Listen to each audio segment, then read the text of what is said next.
Hello ladies, welcome to day 2. I found a new song. It's all about not giving up.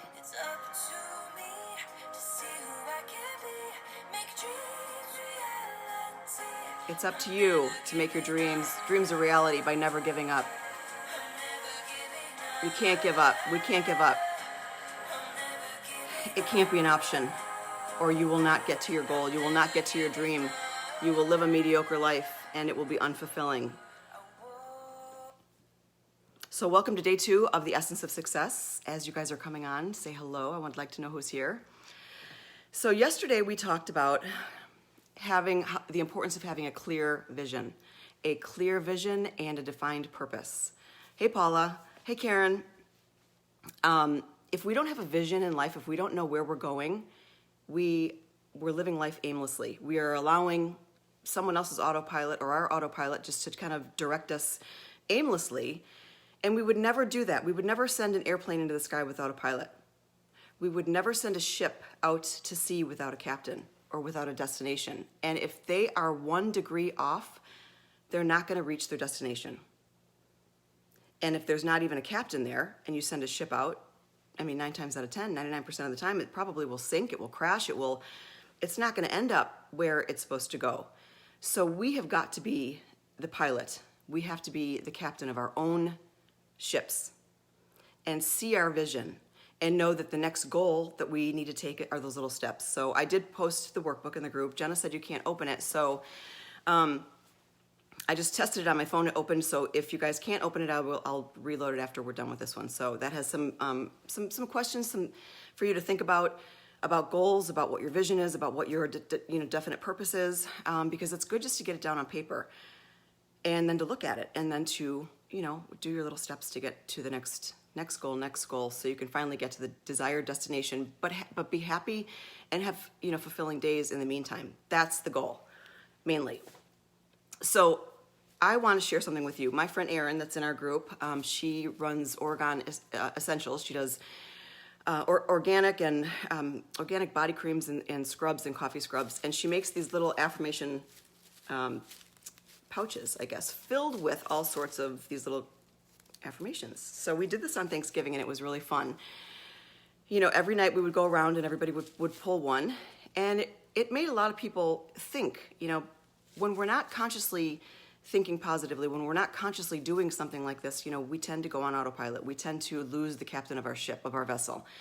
So last night I was talking to a friend of mine, and she's going through a divorce, and just, her mediation is today, and just going through this hellacious time. Her emotions are all over the place.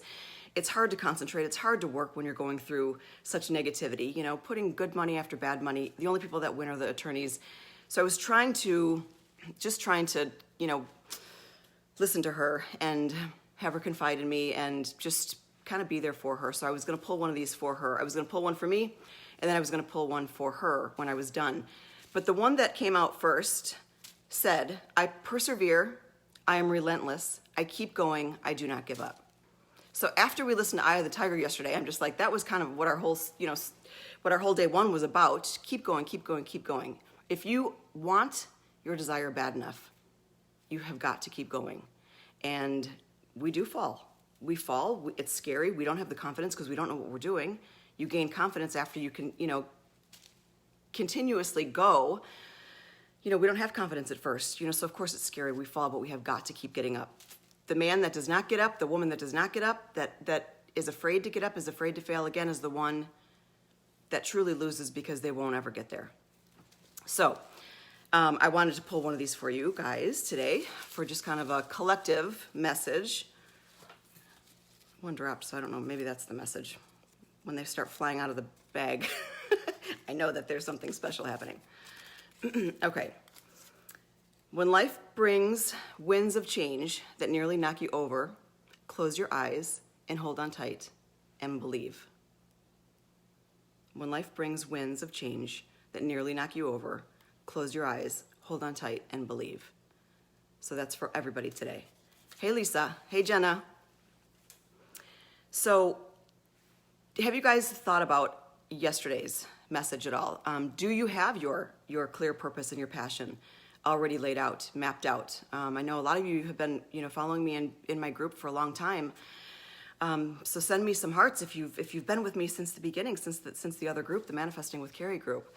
I know the majority of you in here, so I knew that this was going to be a really great community. So I'm so happy that you guys are here.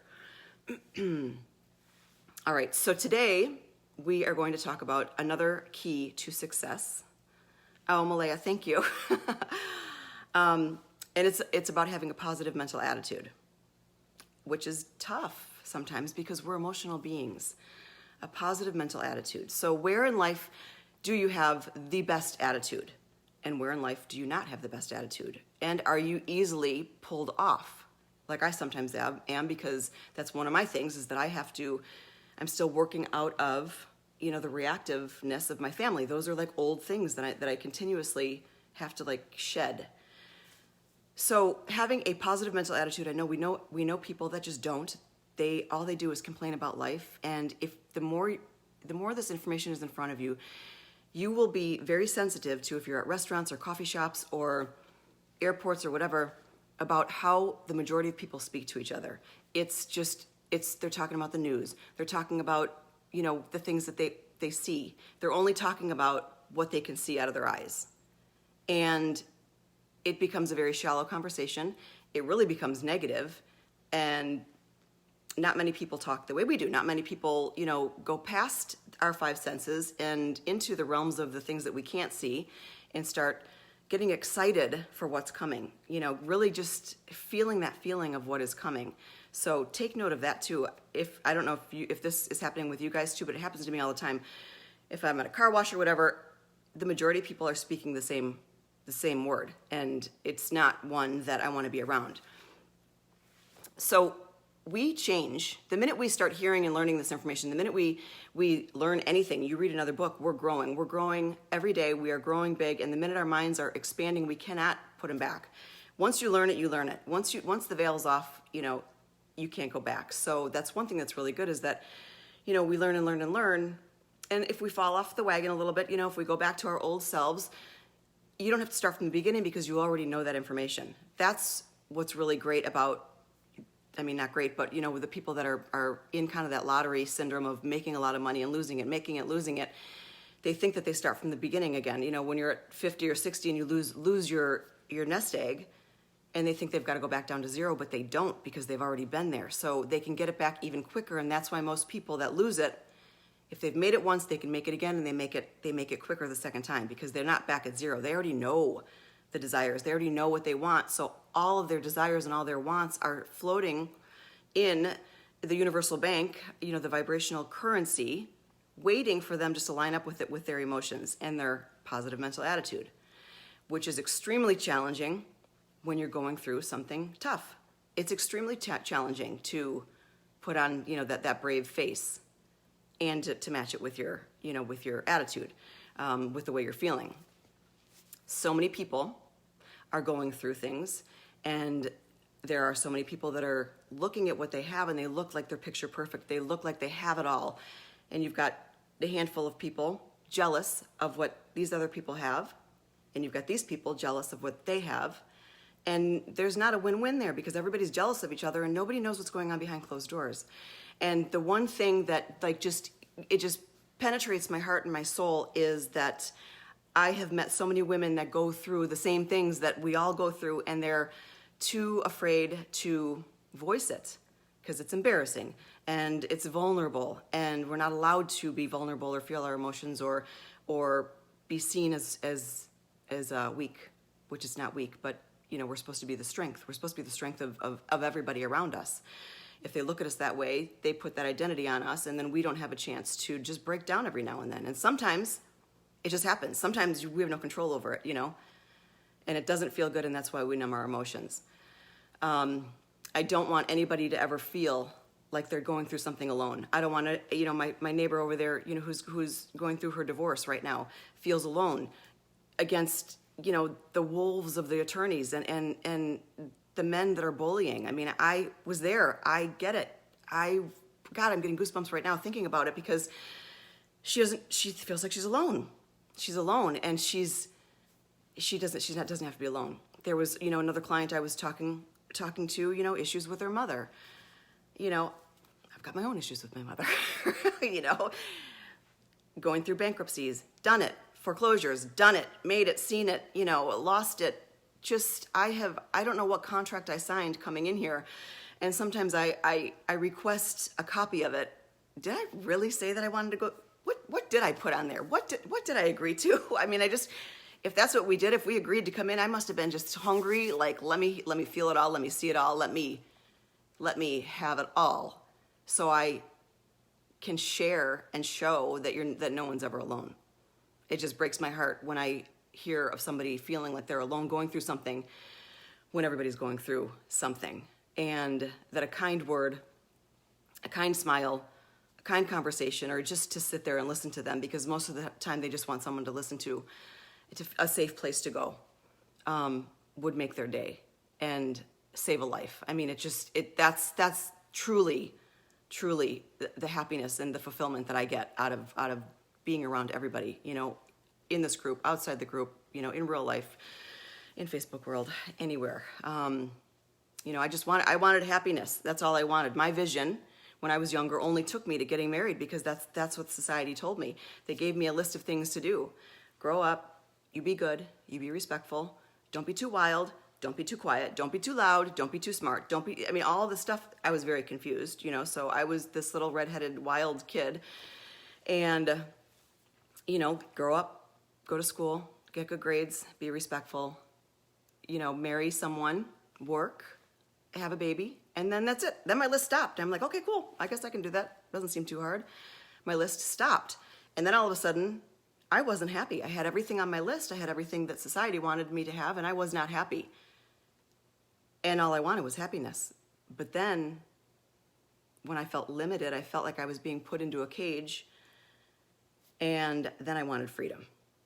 Then the happiness went aside. I needed freedom.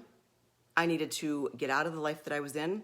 I felt like I was wearing a suit that did not fit me anymore, like wet jeans, and I needed to get out of it. And I felt for so long, in between that stage of a butterfly and a caterpillar, the goopy stage of the cocoon, I felt goopy. I was angry. I was resentful. I hated my life. I was angry at people. I was blaming people. I didn't like how I looked. I didn't like how I felt. I didn't like anything about it. And I've got a baby, and everyone's like, oh, no, this is your life now. Just they would turn me around and send me home. And I'm like, wow. So when they say, this is your bed and you have to make it or sleep in it or whatever, you made it, so sleep in it. Like, I really thought that was, and then I was going to just die. I was going to be miserable, and then I was just going to die. And I'm like, wow, no wonder why everybody is mad and angry, and all these older people. And I'm like, gosh, this is life. It just ends right here. I couldn't believe it. And I went through all the strategies. I went through all the situations in my mind to figure out how I could get out of that situation. Okay, I've got 2 babies now. Will I ever be able to get out? Will I ever be able to have my freedom? Will I ever be able to feel how I want to feel? So I had to figure out how I wanted to feel. And if I get divorced now, I have no idea. No one's helping me now, because no one wanted to. All society turned their backs. The heads went into the ground. I did everything on their list, and now there wasn't one person to help me figure out finances, all the nonsense, that goes along with divorce, even how to get divorced. How do you get divorced? How do you untangle all of the things that you just tangled up together, finances and properties and babies and then what's going to happen with the babies? What happens with them? Am I ruining them forever? Like, am I going to be one of those moms that just leaves and abandons her babies? Because I heard stories like that. That didn't sound good. Do I just live in this bed and die in it? That didn't sound good. Maybe I'll just wait until they're older. Maybe I'll wait till they're, how some parents do, wait until they're on their own, teens, whatever. And then that very next day, I met 2 women. One was in her 20s, one was in her 40s, who were just offering these stories about how the parents are getting divorced right now when they were 20s and 30s. And they were pissed. They were so mad at one parent or another. And they were not talking to one parent or another. And I'm like, oh gosh, well, that answers that question. I am not waiting until my kids get opinionated to live my entire life until I'm 60 and then not be able to do anything about it, or 70 and not, or 80, whatever. I'm like, holy cow, I was confused, I was lost, I did not know what to do, and I just needed out. So I quit my life. I quit my life, and I just jumped. I needed to jump. And I tell you what, it was the scariest thing ever.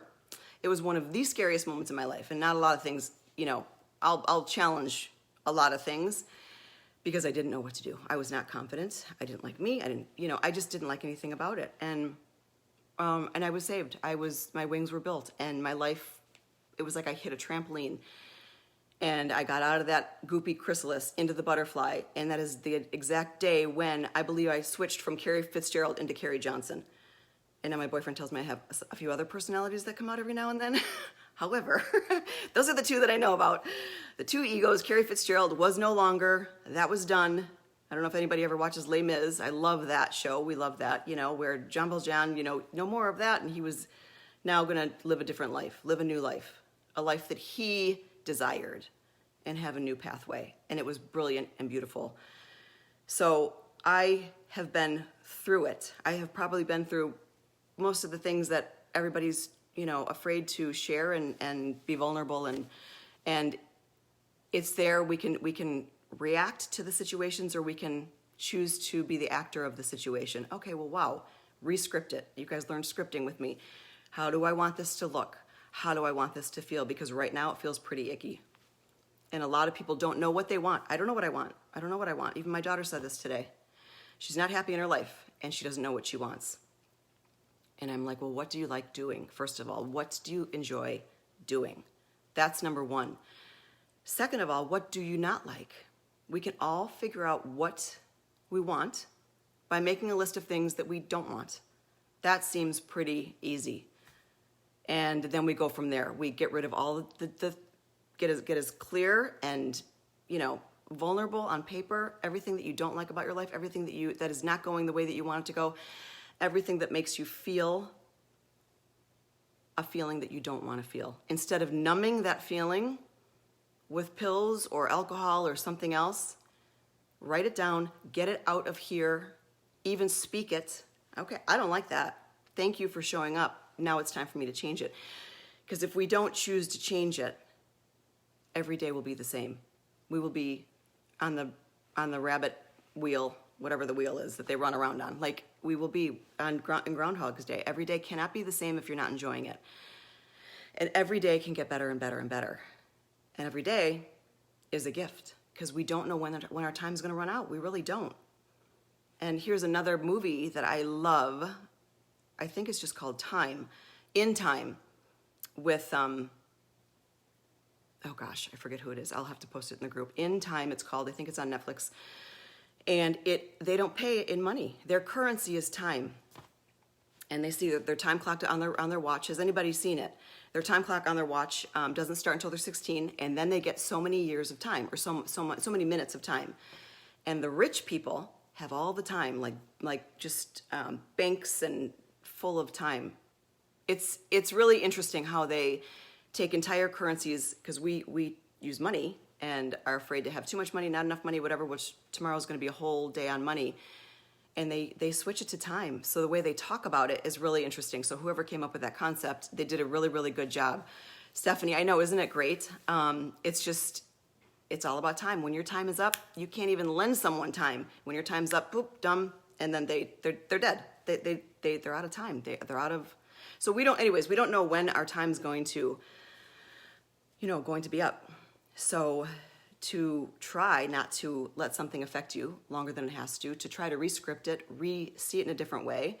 I used to give myself 24 hours to be pissed off at something. Sometimes if it's really, really big, I might go 48. Not that you have to be around that person, not that you have to be around the situation, but not so it can affect me, because it only will affect me. They don't care, So to give yourself some time to work through it, obviously process the emotions, and then move on to something that's going to be beneficial to you. Being proud of accomplishments. It's difficult for us to be proud of accomplishments because we were never supposed to brag. You can't be proud of yourself. You can't get excited about something that you did because you're bragging, or you're acting better than, or who should you be to have that, or why should you have that when the rest of us don't have that? And a lot of times you don't even come at them with that intention. Most of the time, we don't come at someone with the intention of, I'm going to tell them this to really poke the bear, to really make them feel less than. So we can't even be proud of our accomplishments in life, which is another reason why we feel stuck and feel not worthy, and then our self-doubt and all our self-beliefs start coming into play. When I was going through my divorce, I had the largest tax returns that I've ever had in my entire life, done all alone, and I couldn't be proud of it. And that's one thing that my neighbor said today, is that because you can't be proud of your tax returns because they're coming to get it. So I looked at my tax returns and I said, I almost was like, I looked at my tax returns and I'm like, we'll see if this number ever happens again. Ha ha ha. Because I was so angry and resentful. And you know what? I was down for I don't know how many years. I spoke that into existence. I spoke it into existence without knowing what I was saying, but that's how angry I was. So who did it hurt? It hurt me. It hurt me. So if there's something that you've called in that you don't like, it can be redirected, it can be re-scripted, it can be redone. Because I also sent my house into foreclosure because I wanted to get out of my marriage. And I figured that if the house went into foreclosure, I could finally be free. I was young and naive. I didn't know what I was doing at all. But that's when I was like, what is happening? Why is everything that I'm saying? I thought I could just be reactive and just say the things just to get it out. And I didn't realize how powerful our words are. I did not realize what I was doing. The little spirals, we speak them, spirals go out to the universe, and the universe gets together, if you're not canceling it, and brings the bridge of incidences, people, places, situations around to deliver you your desire. Especially the ones that we shoot out there that we really don't care about. If we're angry and we shoot one out, or, oh yeah, it'd be awesome if I went to LA VIP, whatever, a film festival or whatever, whatever we say, and then we kind of shrug it off. Those are the ones that get to work and they come in. The bigger the dream almost, the more unattainable we might think it is, but it's fun to dream, those are the miracles that actually come in easier because we're not putting any resistance against it. So after days and days and days of me being served up with papers, I love being served, but not that way. Not having police come to my door with my daughters there, Here you're served, here you're served, here you're served. And I'm like, I don't think I have anything else. What else do I have?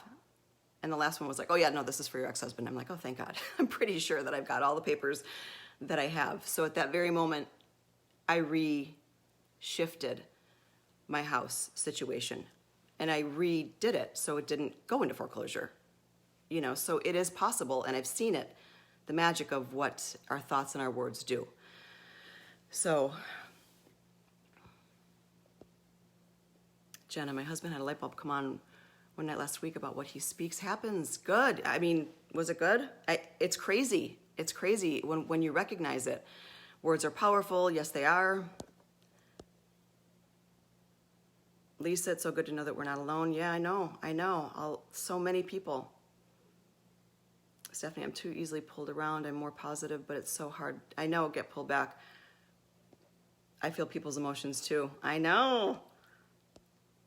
There are so many, empaths in here too. We do. We feel other people's emotions, and we don't want to feel ours. Plus, then there's a combustion at night, where you really have to, take a salt bath or just clear your energy, because it's a lot, especially with the collective in fear right now with everything going on.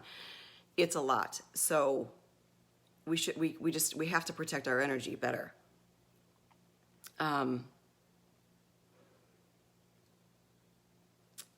Let's see. So I went to my cycle class this morning, and sometimes I'm like, do these classes ever get easier? My kickboxing class, does this ever get easier? It used to, before we were on lockdown or whatever, I was in a pretty good routine, and now I'm not in a very good routine. So it seems like it's easy to lose your endurance unless you speak it. It seems like it's easy to, gain weight and not, like the opposite of what we want, and then we lose the endurance, and then after, if you miss it for a week or two, then all of a sudden it seems like we start on day one again, which is not true. But I really like these cycle classes because the music is pumping. I can close my eyes. I can actually like download some things or meditate a little bit or just be in a different space. But the instructors here are like rock stars. It's like a mosh pit a little bit. It's a little much for me at like 9 o'clock in the morning. However, I get more entertainment watching them screaming at the, like really pumping the crowd up to go faster, to go harder, don't stop, push yourself. And I'm just like, if I was in this room alone, I probably would be just like pedaling, looking at the ducks, like pedaling.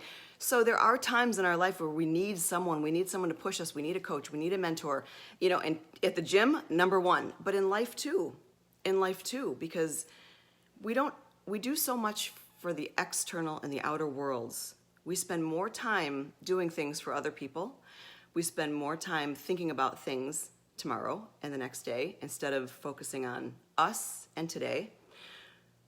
We spend more time and money designing things for the outer world: homes, kitchens, tile, colors, paint colors, wood floors, babies' rooms, cars. What kind of car are you going to get? What color inside do you want? What do you want? We're designing the cars, designing your wardrobes, designing our faces with makeup, designing our hair with color and style, designing everything on the outside. What are you going to wear on vacation? What are you going to pack? What if it rains? What if this? What if that?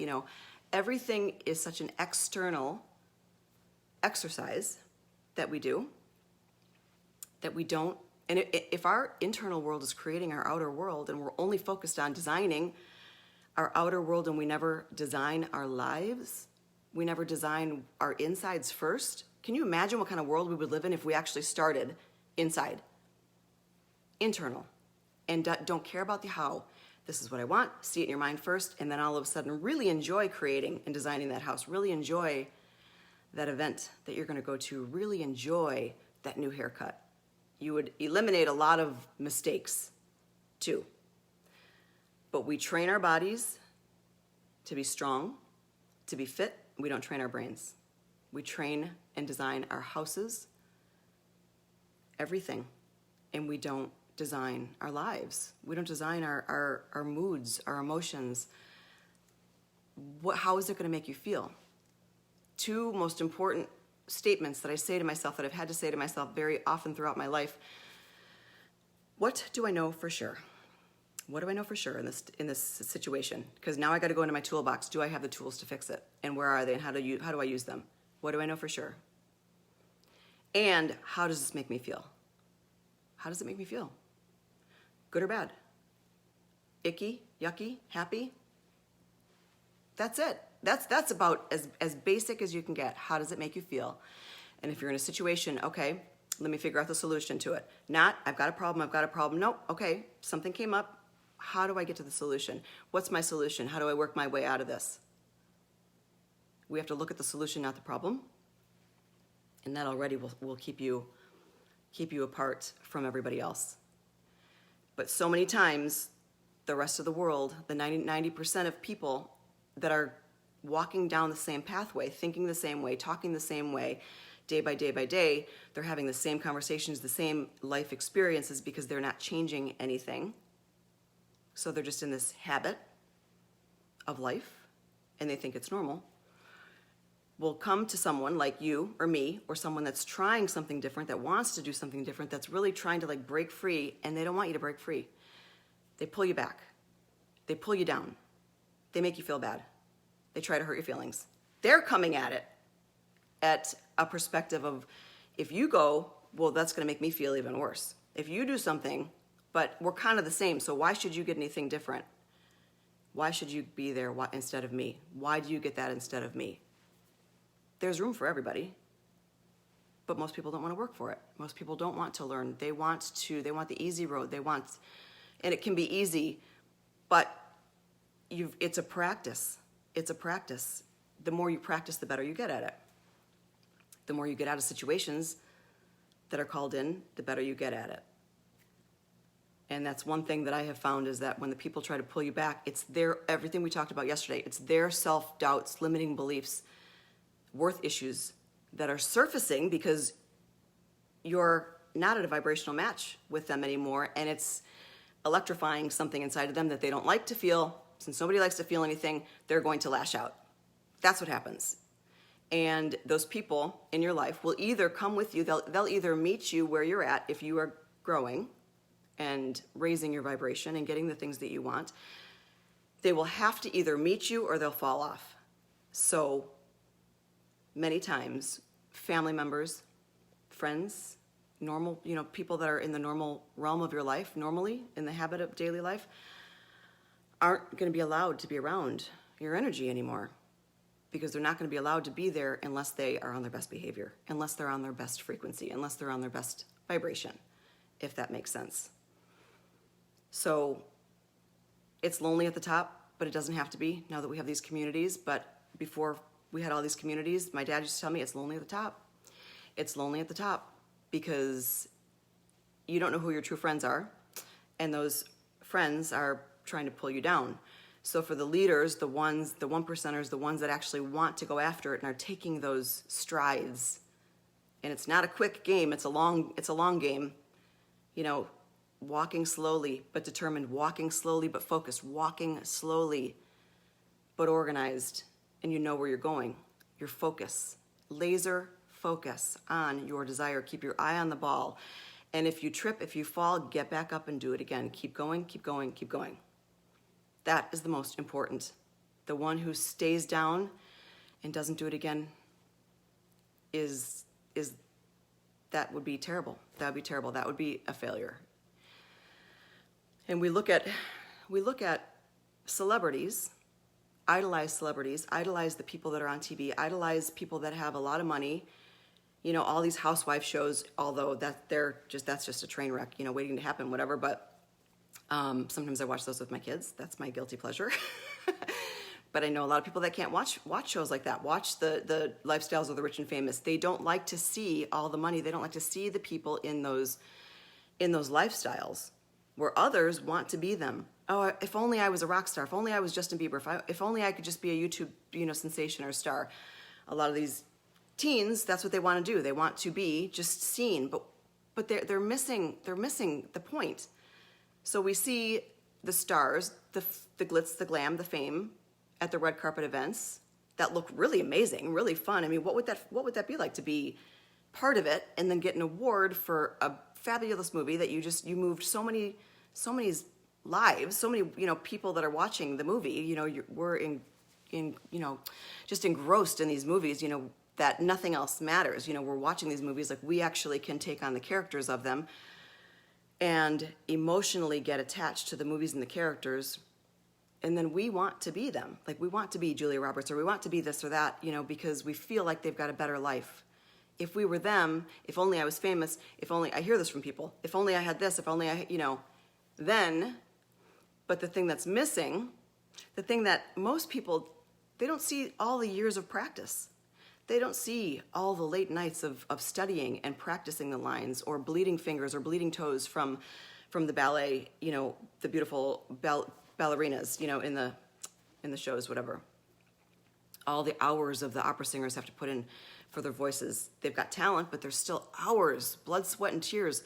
That is what most people don't even think. They just want to pop in and then get a standing ovation without any of the hard work, any of the falls, any of the family members or friends that have, left these people, criticized them, judged them, condemned them, and they just go along their path and finally make the movie and get the awards, and everybody looks at it like it's a piece of cake, it's an overnight success. They're an overnight success when they're not. Like,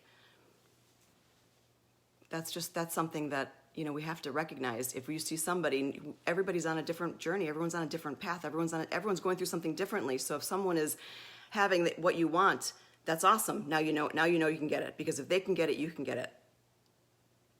But not to be jealous, and if it's cringy and triggers you a little bit, then we work on using those triggers. This is even a fun one, using the triggers as fuel in a good way, because it's just showing you there's a little piece of you that just needs to be, crystal cleared up. It just needs to be, little spot in there that needs to be fixed. Something from the past, the self-belief, all that stuff. Just get rid of that if that trigger triggers you. And before you know it, you look at someone like that trigger won't bother you again. A family member saying something to you that would really penetrate you and hurt your feelings, it won't hurt your feelings anymore. So working on triggers to use it as fuel to power you up, because you know who you are. You know how magical and beautiful and special you are, because you are a child of God, a child of the universe.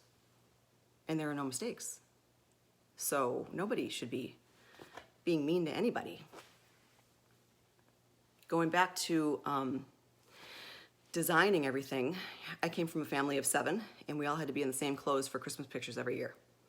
We were all in the same kind of plaid. The men were in pants, the women were in dresses, or this year it was, white and khaki or jeans and whatever, like everything. My mother directed everything.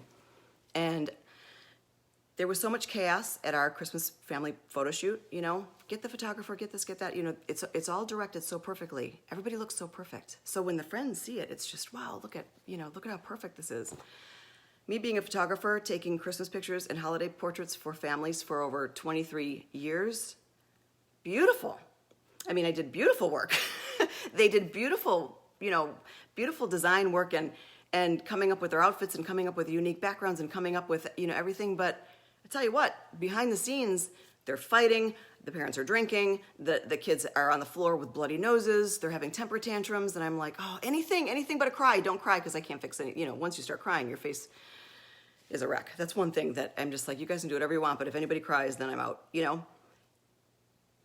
So they go through such a horrific, traumatic experience with the family to create something so perfect for other people. I mean, how awesome would it be to actually have the card represent what the family's really like? And I know that there are some out there. I know that there are. The majority are the other way. I'm just speaking from experience and my own family. So that's all I have to go on. I haven't seen, the perfection. No one's perfect. Everyone has their own quirks. And this leads up to our holiday time coming up, up to Christmas and holiday parties and dinners and friends and, where there's alcohol being served, and there's now all the tension in the air with the political and the whatever else is going on. Like, I can't even keep my head in it.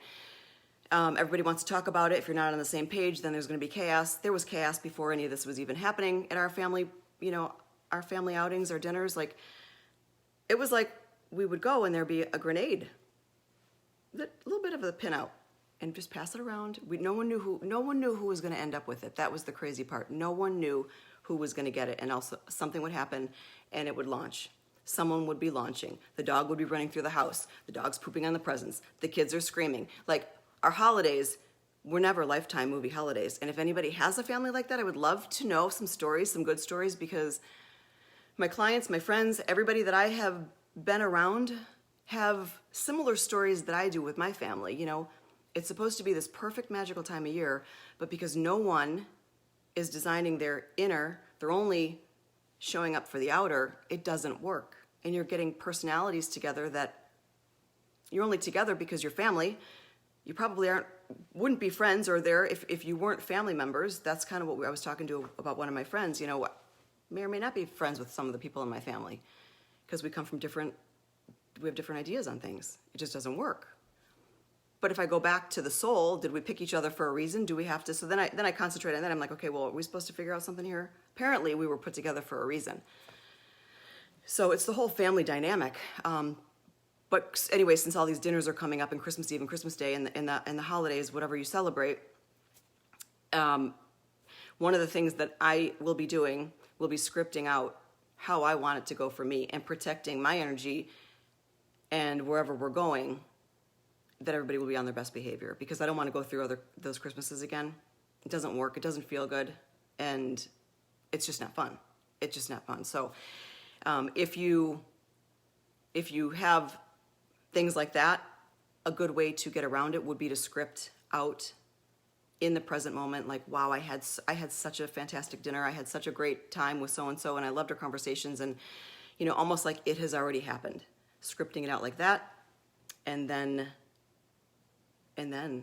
you'll be recreating your dinners, your holidays together. That's one I wanted to mention because I'm in the process of doing that one. So we have time to redirect our emotions, and if the past has led us up to this point, up with a lot of teaching moments. And some people got their teaching moments a long time ago, some are getting them. We'll always be going through something. I'm just here to remind everybody, like, you all know this. This was all in you. So one of the things that I want to do is remind you of this information. And we have to be reminded of it every single day. I do too sometimes when I'm speaking or whatever. If I'm with people that know me, they're just like, oh, why did you say that word? I try to watch myself, but every now and then, something will sneak out that is not, part of what I teach, and I've got to cancel it and wonder, now where did that come from? And then I dissect it and figure it out and do my own little, things on it. But the next 30, 40, 50, 60 years, you have the possibility of having the most epic life ever and not being like the 90% of the older people that are miserable, the 90% of the younger people that are miserable, and the teens that are now miserable and depressed and full of anxiety, and I'm not quite sure. I don't know why. Like the kids that have, limited responsibilities are in the position of adults. And it's just time to change some of this. It's time to not stuff the emotions, deal with them, re-script our life, go after what we want, and then have amazing days. I think everybody should get a little bag like this and pull one of these things every single day. It's a practice to keep it on your mind, to keep it in front of you. So that's why I love doing these too. So that is it for today, you guys. Thank you for listening to me babble and tell my stories.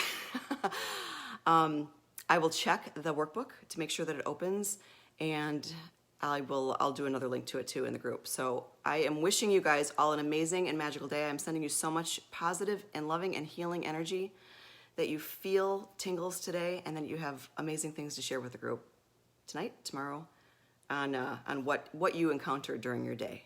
Tell me some good things. All right, I will see you guys later. I'll see you tomorrow.